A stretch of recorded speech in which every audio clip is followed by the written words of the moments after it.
Berlin est une ville qui a toujours fasciné le monde de l'urbanisme à travers son histoire, et notamment après la chute du mur, quand elle a dû relier l'Est et l'Ouest, quand elle a dû inventer des projets pour réellement devenir ville-capitale et fabriquer de la cohésion territoriale, de la cohésion sociale. On a tous été fascinés par les grands projets, par cette capacité à renouer des cultures qui s'ignoraient. Puis Berlin nous a toujours fascinés aussi par sa capacité à inventer un urbanisme alternatif, avec notamment ce qu'on appelle les Baugruppen, c'est-à-dire l'autoconstruction, cette capacité des gens à s'organiser pour construire des quartiers très originaux, très inventifs, avec des rez-de-chaussée vivants. Ce qu'on sait beaucoup moins, c'est que Berlin est une ville qui a subi des pertes d'attractivité, qui subit toujours une dette considérable, 60 milliards par an. Mais aujourd'hui, la ville a beaucoup changé. Elle, a, Elle est maintenant très attractive pour les investisseurs. Elle est également moins, moins bon marché.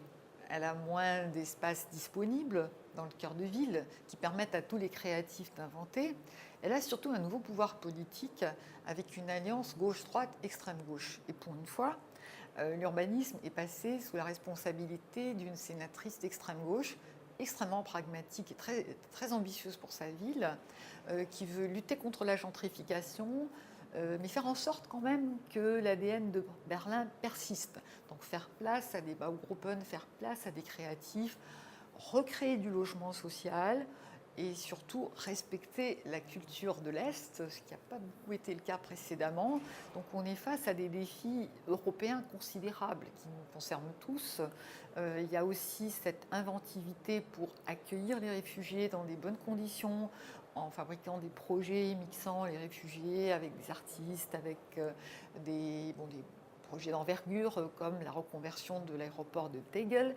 On verra aussi les difficultés qu'a Berlin aujourd'hui pour donc ouvrir son nouvel aéroport, reconvertir l'ancien aéroport.